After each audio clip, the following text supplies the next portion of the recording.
일본 좌파의 몰락비 소데스, 지금 일본에선 3. 일본 좌파 정당 언론, 북한 옹호하다가 동반 몰락. 한국 좌파, 일본 좌파의 전철을 밟을 것인가?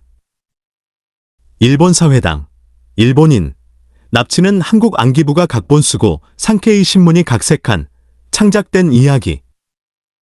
사회당, 김일성과의 만남에서 의원이 기립해 대답할 정도로 김일성에게 굴종. 사회당이 몰락한 것은 시대 흐름을 통찰하는 능력결여, 사회 시대의 변화에 제대로 대응 못한 탓, 다나카 히데유키. 아사히 신문, 친사회당 친북 반환으로 일관하다가 좌파와 함께 몰락. 강원용 목사, 공산주의에 대해 소박하게 생각해서는 절대 안 돼. 아사히 신문은 2014년 8월 5일 위안부 강제연행 관련 오보를 인정하고 사과했다. 필자는 도 아닌 분을 보았다. 지금은 한국에서도 강원용 1917에서 2006년 목사님을 기억하는 분들이 점점 사라져 가고 있을 것이다. 강 목사님은 필자에게는 스승이요 어버이 같은 분이다. 필자가 결혼식을 앞두고 목사님께 편지를 보냈더니 그 바쁘신 와중에 도쿄로 날아와 평생 잊지 못할 말씀을 해주셨다. 인간은 정적, 인사고, 사고와 지적, 인사고를 가지고 있다. 정적인 사고의 레벨이 높아지면 지적인 사고는 낮아진다. 그 반대의 경우도 있는데 정적인 사고가 자신을 지배할 때는 그릇된 판단을 하기 쉽다. 그때 필자는 도쿄, 동경에서 박사학위 공부를 하고 있었다. 앞날이 전혀 확실하지 않았고 현실 또한 막막한 상태였다. 아르바이트로 생활하며 학비까지 마련해야 하는 주제에 결혼을 한다니 걱정이 됐을 것이다. 강원용 목사와의 만남. 강원용 목사님은 평생을 같이 한 부인 김명주 여사와 23세에 결혼, 1940년 일본 유학을 떠났는데 그때 부인은 임신한 몸이었다. 배에서 멀미를 심하게 한 데다 피로가 겹쳐서 복막염을 앓게 되었고 결국 도중에 일본 유학을 포기하고 만주북간도 용정, 지금의 연변조선족 자치주 용정시로 다시 돌아가고 말았다. 필자가 강원용 목사님을 알게 된 것은 1991년이다. 그해 9월 필자는 일본 생활을 정리하고 미국 유학을 떠날 준비를 하고 있었다. 미국에 가기 전에 어머님도 뵙고 친지들께 인사도 할 겸 중국을 방문했다. 귀국 전날 베이징, 북경에서 만나기로 약속한 동훈 전 통일원 차관이 강원용 목사님이 부인을 동반해 중국을 방문하니 안내를 부탁한다고 했다. 필자는 그때까지 강 목사님이 어떤 분인지 전혀 몰랐다. 강 목사님은 젊은 날의 추억이 남아있는 연변조선족 자치주 용정근교의 명동촌을 둘러보려고 중국을 찾았던 것이다. 명동촌에는 강 목사님이 다녔던 은진중학교 유적이 남아있었고 농민계몽을 위해 약을 열었던 오두막 집터도 남아있다고 들었다. 필자는 귀국편 항공권을 버리고 강 목사님 부부를 모시고 연변을 방문했다. 그때 지금의 아내와 만났다. 목사님은 필자로 하여금 미국 유학을 포기하는 대신 아내를 만나게 해준 셈이다. 그런 인연이 있어 강원용 목사님은 필자를 만날 때마다 아내의 안부를 물으시고 또 아내를 만나면 손녀처럼 귀여워해 주셨다. 첫 딸애를 안고 목사님이 계시는 수유리 크리스찬 아카데미를 찾아갔을 때는 애는 하나면 돼라며 더 낳지 말라고 하셨다. 둘째 아기를 안고 갔더니 그냥 웃으시며 이젠 됐어 라고 하셨다. 빈들에서 외치는 소리. 그 당시 필자는 한국 정치에는 관심이 없었다. 강 목사님의 정치 성향에는 더더욱 관심이 없었다. 연변 방문길의 목사님은 비행기에서 출판을 앞둔 책 원고 교정을 보고 계셨다. 그 원고가 목사님의 자서전 빈들에서 전 3권, 열린문화, 1993년, 나는 책이었다는 것은 그 후에 책을 보내주셔서 알았다. 책 속에 이런 내용이 있다. 당신은 정치가요? 아니요. 당신은 사회운동가요? 아니요. 그러면 당신은 누구요? 나는 빈들에서 외치는 소리요. 그때만 해도 필자는 그 뜻을 충분히 알지 못했다. 한국의 현대사와 현실 정치를 모르면 무슨 소리인지 알 수 없었기 때문이다. 1917년생인 강원용 목사님은 함경남도 이원군 남송면 원평리의 선비 집안에서 태어났다. 목사님이 태어날 무렵 가문은 이미 기울어 농사를 짓지 않으면 안 되었는데 15세 때 개신교도가 된 그는 농번기에도 일요일은 예배를 봐야 한다며 농사일을 거들지 않아 아버지의 분노를 사기도 했다. 고향에서 보통학교, 소학교를 졸업한 후 농민운동에 정열을 불태웠던 그는 18세 되던 해에 가출하여 만주 용정으로 건너가 용정 근교 명동촌에 있던 은진중학교에 입학했다. 그 시절 명동촌엔 조선인, 지식인이 많이 모여 있었다. 동갑내기인 시인 윤동주도 명동촌 출신이었다. 1살 어린 문익환 목사도 명동촌에 있었다. 목사님으로부터 들은 수많은 이야기 가운데 필자의 뇌리에 가장 깊이 남아있는 이야기는 북한에 관한 이야기다. 1944년 겨울 목사님은 일본 경찰, 그 당시 간도는 일본 관원의 통치 밑에 있었다. 에게 체포되어 수개월 동안 수감 생활을 했다. 이듬해 봄 가석방 되어 도피 생활을 하던 중 해방을 맞이했다. 이 안은 목사님이 남긴 증언이다. 강원용 목사의 북한 체험. 강원용 목사. 소련군이 북한에 진주한 다음이었을 겁니다. 나는 스탈린 헌법에 종교의 자유가 보장되어 있다고 들었기에 예배의 자유를 호소하는 벽보를 붙이고 다녔어요. 일제 당시 감옥 생활을 한 적이 있어서 그랬는지 나는 그 지역의 치안유지위원회 위원장 겸 선전부장을 맡게 됐어요.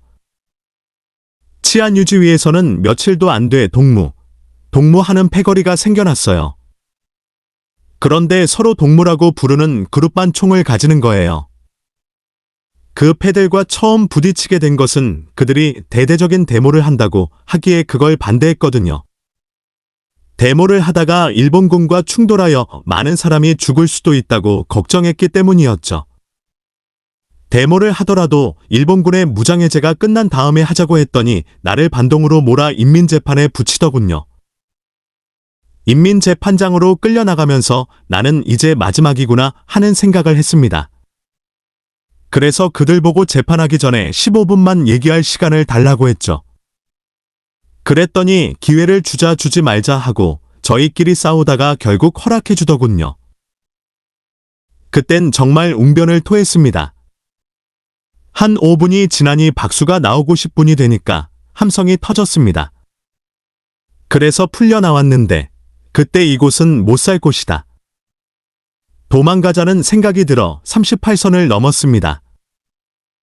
그때 나는 공산주의에 대해 소박하게 생각해서는 절대 안 되겠다고 생각하게 됐습니다. 이 에피소드는 1987년 평민사가 펴낸 강원용과의 대화 속의 리용구 전 국무총리 박사와의 대담에서도 나온다.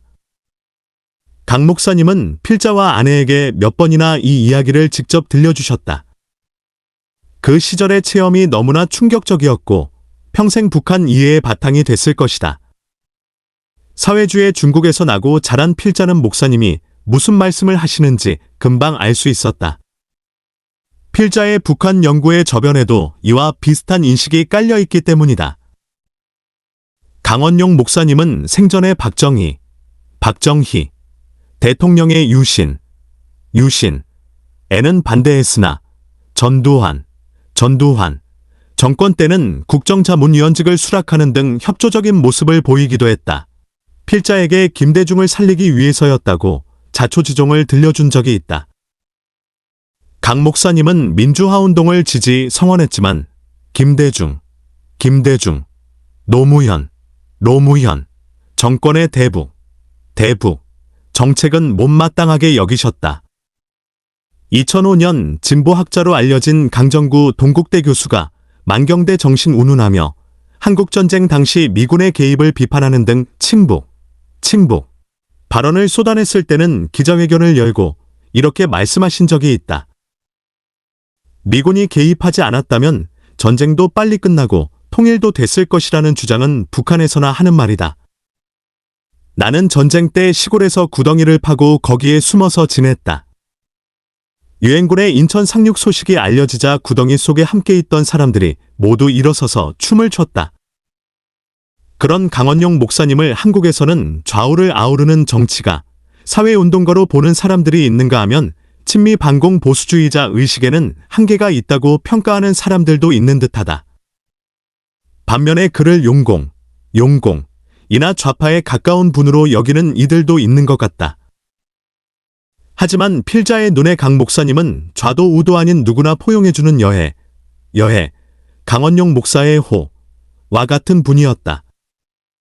그런 목사님이 절대 용서 못하는 존재가 있었으니 그것은 북한 정권이었다. 북한 공산주의의 본질을 알고 계셨기 때문이 아니었겠는가?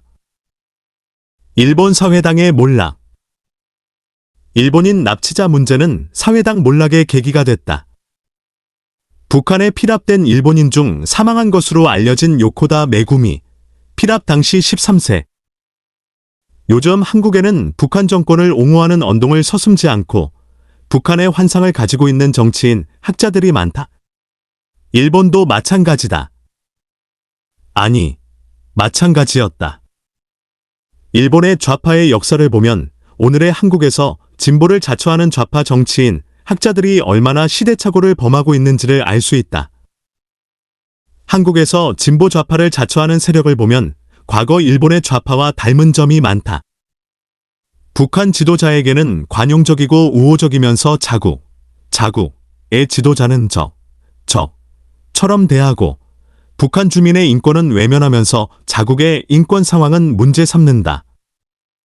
그리고 반미적이며 감상적 평화주의자들이 많다. 일본 좌파 세력의 맹주를 자처하며 야당으로서는 최대의 세력을 자랑하던 일본 사회당, 이하 사회당, 이 몰락의 길에 들어서게 된 결정적 계기는 북한이었다. 조선노동당의 유일한 우호정당을 표방해오던 사회당을 궁지에 몰아넣은 것은 아이러니컬하게도 김정일이었다. 북한이 납치와 같은 만행을 저지를 이유도 없고 하지도 않았다고 주장해왔던 사회당은 2002년 9월 김정일이 고이즈미 주니치로 소천 순일랑 일본 총리를 만난 자리에서 납치를 시인하자 설 자리를 잃어버리고 급속히 몰락의 길로 들어섰다. 2021년에 이르러서는 중의원 참의원을 합해 국회의원 2명, 당원 수 1만 3천 2021년 3월 현재에 불과한 작은 정당으로 전락했다. 물론 한때 일본의 보수와 혁신, 우파와 좌파 대결의 한 축을 이루며 국회에서 3분의 1의 세력을 가지고 있던 사회당이 몰락하게 된 원인에는 소련을 위시한 사회주의 국가의 붕괴, 그로 인한 일본 사회 전체의 우경화에도 원인이 있다. 하지만 무엇보다 일본 국민들이 사회당과 거리를 두고 심지어 실망하고 분노하게 된 결정적인 계기는 북한의 일본인 납치 문제에 대한 대응이었다. 북조선 표현도 금기. 일본에서 북한에 의한 납치 의혹이 불거진 것은 1980년이었다. 그해 1월 7일 상경, 신문이 커플 세상 의문의 증발, 외국 정보기관이 관여했나라는 제목의 특종을 보도했다. 이 기사를 썼던 아부아미 기자는 후일 그때 다른 신문사는 북조선 눈치를 보느라 보도를 안 했다는 지적이 있었다. 그런데 북조선 눈치를 보지 않아도 될 보수계 언론조차 납치를 언급하는 기사는 싣지 않았다. 그 후 10년 동안이나 이 문제에 관심을 가지는 기자는 한 명도 없었다고 수례했다. 2021년 12월 론좌 상케이 신문 보도로부터 7년 후인 1987년 북한은 서울올림픽 개최 저지를 목적으로 대한항공기를 폭파했다. 일본인 납치 문제는 이 사건의 실행범인 김현희의 증언으로 다시 주목받았다. 북한이 공작 활동의 일환으로 일본인을 납치하여 공작원 교육에 활용하고 있다는 사실을 폭로했기 때문이다. 이듬해 3월 일본 참의원 예산위원회 석상에서 가지야마 세이로쿠 미산정류 국가공안위원장은 납치는 외국 정보기관의 소행임을 인지하고 있다고 답변했다. 이 사실은 산케이 신문도 작은 기사로 보도했지만 그 외 주요 일간지나 TV 방송은 이를 무시했다.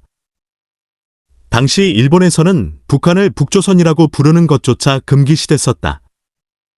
산케이 신문이 1996년 신문지상에 조선민주주의공화국, 북조선을 북조선이라고 표기했을 때 일본의 친북, 조직인 조선총연합합회, 조총련, 관계자들이 산케이 신문 사옥으로 몰려가 행패를 부리는 일까지 있었다. 아사히 신문, 일본 방송공사, 에케 등 일본의 기타 언론이 북한을 북조선으로 표기하기 시작한 것은 2003년 이후이다. 사회당, 납치는 안기부 각본에 불과. 일본 사회당은 패전 직후인 1945년 11월 일본 내 좌파 세력이 결집하여 만들어졌지만 1996년 1월 해산했다. 납치 문제가 사회적 이슈로 떠오르고 공론화되기 시작한 것은 산케이 신문이 북한을 북조선으로 표기하기 시작한 1996년 6월이었다. 오사카에 본사를 둔 아사히 방송 이시다카 겐지, 석국원이 기자가 한국 정보기관의 간부를 취재해 한반도 문제를 전문으로 다루는 잡지 겐다이 코리아, 1961년 11월 창간, 2007년 휴간에 실은 것이 시작이었다. 한국으로 탈출한 북한 공작원의 증언에 근거해 18년 전 니가타, 신석, 시에서 실종된 여자 중학생은 북한에 납치됐을 가능성이 높다는 충격적 내용이었다. 그때 사회당이 보인 반응은 납치는 한국의 정보기관 국가안전기획부, 현 국가정보원, 가 폭로한 정보이므로 신빙성에 문제가 있고 산케이 신문이 특종이라고 보도한 북한 공작원, 안명철의 증언도 부자연스러운 점이 많다는 것이었다. 사회당 기관지 월간 사회민주, 1997년 7월호는 납치는 한국의 안기부가 각본을 쓰고 산케이 신문이 각색한 사건에 불과하다면서 창작된 이야기라고 주장했다. 사회당 내에서 남북한 문제에 깊이 관여하며 야인 시절에 김대중 대통령을 지속적으로 지원했던 덴 히데요, 전형부, 사회당 외교방위부 분회장, 당시은 2002년 10월 8일 우리는 북조선에 속았다고 변명했지만 민심은 이미 사회당을 떠난 뒤였다. 사회당, 한국 인정하지 않아. 사회당은 전후, 일본을 사회주의 체제로 재건해야 한다는 이념을 내걸고 1945년 전 일본자치단체 노동조합, 일본교직원조합, 일교조, 관공청 노동조합 등을 지지 세력으로 하여 만들어진 정당이다. 진보 혁신을 자초했던 사회당은 1970년대까지 모든 정식 서류에서 한국이라는 표현을 쓰지 않았다. 남조선 혹은 박, 정의, 정권으로 지칭하면서 한국을 인정하지 않았다. 또한 사회당은 1965년 6월 한일 양국 정부 사이에 체결된 한일기본 조약을 부정하는 입장을 고수했다. 일본 정부는 공식적으로 대한민국 정부를 한반도의 유일한 합법 정부, 한일기본조약 제3조라고 정식으로 인정했지만 사회당은 이 조약이 조선반도의 분단을 고정화시킨다며 반대했다. 대의명분은 분단 고정화였지만 북한 입장에 동조하기 위해서였음은 말할 나위도 없다. 사회당은 창당 초기부터 소련과 중국 그리고 북한과 우호 관계를 맺었다. 한국과 북한 사이에서는 북한에 더 호의적인 입장을 취했다. 한국전쟁 이후 한동안은 북한과 한국 사이에서 등거리 외교를 펼치는 척하다가 1970년대에 들어서서는 완전히 북한 쪽으로 기울어졌다. 1970년 8월 사회당 중앙집행위위원장 나리타 도모미, 성전직이 가 이끄는 제3차 방조단이 평양을 방문했을 때 김일성은 방문단을 극진히 대접했다. 김일성과 나리타는 8시간에 걸친 긴 회담을 한 다음 8월 25일 공동성명을 발표했다. 성명은 미제국주의와 일본 군국주의의 부활, 재침략 정책 반대 남조선 침략자인 미국은 조선반도에서 군대와 살인병기를 완전 철수할 것 김일성 주석의 영명한 영도를 긍정하는 내용이었다. 당시 사회당은 김일성을 위대한 지도자로 치켜 세우는 한편 기회가 있을 때마다 박정희 체제를 비난했다. 전후사 속의 일본 사회당 그들의 이상주의란 무엇이었나? 중앙공론신사 2000년 3월에 저자하라 요시히사 원빈구에 의하면 사회당 위원장과 김일성이 공동 성명을 발표한 후 북한과 사회당은 물과 고기의 사이가 됐다. 사회당이 북한에 얼마나 비굴한 태도를 보였는지 증명하는 에피소드도 있다. 사회당 아스카다 이치오 비조전일웅을 위원장으로 하는 제5차 방조단이 평양을 방문했을 때의 일이다. 김일성이 아스카다 일행을 오찬에 초대하고는 기분이 좋았던지 일장 연설을 이어갔다. 김일성과의 대화 중에 아스카다가 북한의 경제 상황에 대해 질문하면 그때마다 김일성은 그 자리에 앉아있던 간부에게 구체적인 숫자를 물었다. 그때마다 질문을 받은 간부는 황망히 들고 있던 수저를 놓고 벌떡 일어나서 수령님 하고 서두를 뗀 후에 대답했다. 그때 그 자리에 함께 있었던 고노 도시오 하야미눈 사회당 국제부장에 의하면 김일성이 일본 측 수행원 중 한 사람이었던 요네다 도고 미전동호 중의원 의원을 향해 당신은 조선에 몇 번 왔지요? 라고 물었다. 요네다는 북한 간부들처럼 벌떡 일어서서 바른 자세를 갖춘 다음 9번째입니다 라고 대답했다. 고노 도시오 사회당 외교 중에서 김정일의 덩샤오핑 비난 사회당이 한국을 국가로 인정한 때는 1984년 12월이었다. 그해 사회당은 대외 정책을 변경하지 않으면 안 되는 상황에 직면해 있었다. 사회당이 우방으로 여겼던 사회주의 국가들이 변하고 있었기 때문이다. 이 시기 북한도 변화를 꾀하고 있었음은 중국에서 입수한 문건에서도 확인된다. 당시 북한은 중국 정부로부터 개혁, 개방의 압박을 받고 있었는데 김일성도 이에 부응하려는 움직임을 보였다. 1982년 9월 김일성은 개혁, 개방 정책을 앞장서서 추진하고 있던 덩샤오핑, 등소평의 고향, 스촨, 사천을 방문한다. 김일성은 덩샤오핑과 함께 열차로 장장 30시간 이상이나 이동하며 밀폐된 열차 안에서 단둘이 마주 앉아 많은 이야기를 주고받았다. 그때 김일성은 북한에 돌아가면 아들 김정일을 중국에 보내 개혁, 개방의 경험을 배우게 하겠다고 약속했다. 중국 정부는 개혁, 개방 정책의 정당성에 대해 그때까지 회의적인 시각을 가지고 있던 사회주의권 나라들의 시선을 의식하고 있었던 터라 사회주의 형제 국가인 북한이 이에 호응해주기를 원했던 것이다. 그 이듬해 김일성은 약속대로 아들 김정일을 중국에 보냈다. 북한의 속사정을 훤히 들여다보고 있었던 중국은 김정일이 실권을 장악하고 있음을 알고 있었기에 김정일의 환심을 사려고 후야오방, 호요방, 총서기가 몸소 김정일을 안내하는 파격적인 예우를 보였다. 김정일은 개혁, 개방에 앞서가고 있는 중국의 연해 지방인 칭다오, 청도, 난징, 남경, 상하이, 상해를 둘러보았다. 귀국하기 전에는 베이징에 들러 덩샤오핑을 위시로 한 중앙위원회 요직에 있던 원로들과 간담회까지 가졌다. 그런데 북한으로 돌아간 직후인 6월 15일 김정일은 당중앙 제6기 7중전의 임시회의를 소집하고 덩샤오핑을 원색적으로 맹비난하는 방중, 보고 연설을 했다. 중국 공산당은 사회주의를 버렸다. 덩샤오핑은 수정주의자다라고 비판하면서 더 나아가 덩샤오핑을 향해 쥐새끼 같은 놈이라고 욕설을 퍼부었다. 그 내용이 여과 없이 중국에 알려졌다.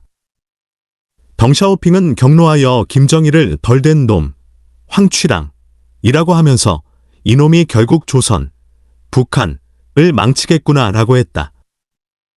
사회당, 1984년에야 한국 인정.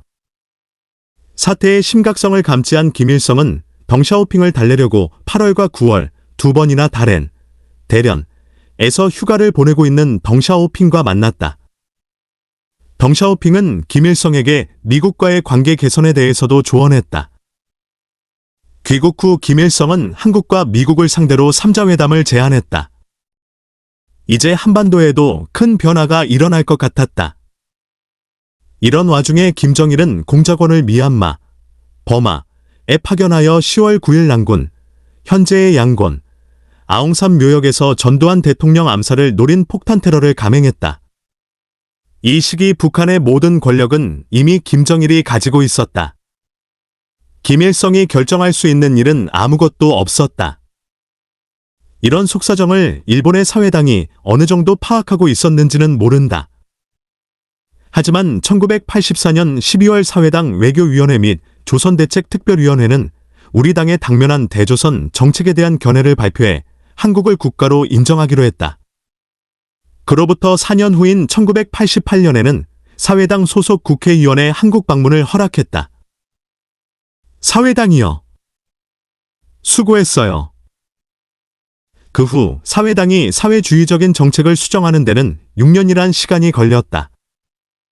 1994년 사회당은 그때까지의 정책을 180도 변경하여 미이란 보조약 반대, 위헌적인 자위대 보유 반대, 원전 반대 주장을 철회했다. 사회당이 이런 결정을 내린 것은 구소련이 붕괴하고 동유럽 사회주의 국가에서 체제 전환이 이루어진 상황과 무관하지 않았다. 그런데 이상하게도 사회당은 북한 문제에 있어서는 구태의연한 자세를 버리지 못했다. 북한 세습체제를 규탄하는 일도 없었고 납치 문제에서는 북한을 두둔하는 듯한 태도를 보였다. 이런 시대착오적인 행태로 인해 사회당은 1993년 7월 선거에서 의석 절반을 잃어버리는 참패, 139석에서 77석으로 감소를 맛보았다. 그해 야당 세력은 55년 동안 집권을 이어온 자유민주당을 무너뜨리고 연립정권을 창출하는 데 성공했다. 사회당도 한몫 챙기기는 했지만 존재감은 상실해가고 있었다. 그해 발족한 호소카와 세천호희, 연립정권에서 내각총리 대신 특별보좌관을 지낸 다나카 히데유키, 전중수정은 사회당이여. 수고했어요라는 제목의 칼럼에서 사회당이 몰락하게 된 주요 원인은 시대의 흐름을 통찰하는 능력이 결여되어 있었고 사회와 시대의 변화에 제대로 대응 못한 탓, 2020년 11월 27일 논좌이라고 했다. 하지만 더 직접적인 원인은 앞에서도 말한 것처럼 북한, 특히 북한의 일본인 납치 문제였다고 할 수 있다. 아사히 신문의 대죄. 아사히 신문은 북한을 미화하는 보도를 통해 제1동포 북송을 조장했다. 사진 마이니치 신문. 전후 일본의 진보좌파 세력은 사회당이 이끌고 아사히 신문이 지원하며 그 명맥을 이어왔다고 할 수 있다.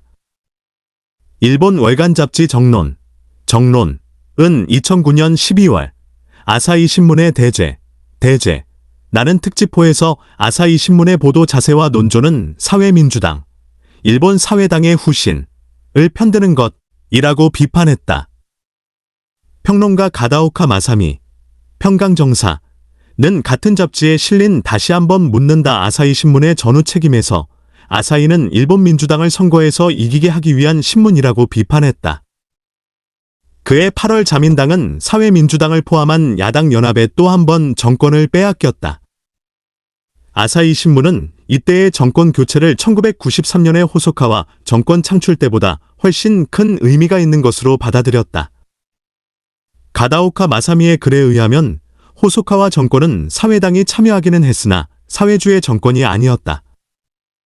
아사히 신문은 이번 승리야말로 민주당의 진정한 승리라고 환호했다. 이는 암묵적으로 아사히 신문이 사회주의 정권의 출현을 갈망하고 있다는 것을 보여준다. 일본에서 아사히 신문의 논조나 보도 자세를 비판하는 책자나 논문은 수도 없이 많다. 흔히 우파 논객들의 공격을 받는 보도나 논조는 주로 과거에 있었던 한반도 관련 보도, 특히 북한에 관한 것이었다. 1959년부터 1967년 사이에 있었던 제1조선인 귀환사업, 제1동포 북송을 아사히 신문은 간접적으로 지원했다. 아사히 신문은 북한이 선전하는 대로 사회주의 지상낙원의 발전상을 여과 없이 보도, 북한의 실상을 모르는 일본인들이 북한을 사회주의 지상낙원으로 인식하게 만들었다. 당시 한국 정부는 제1조선인들의 북한해로의 귀환을 필사적으로 저지한다는 입장이었다. 한국 정부의 반대에도 불구하고 귀환 사업은 1980년대 초까지 계속되었다. 가족을 따라 북한으로 들어간 일본인 여성들의 소식이 묘연해지고 북한의 비참한 현실을 폭로한 김원조의 동토의 공화국 북조선 환멸기행 1984년 2월 과 같은 증언록이 나왔지만 아사히 신문의 북한에 대한 우호적인 보도 자세는 변함이 없었다.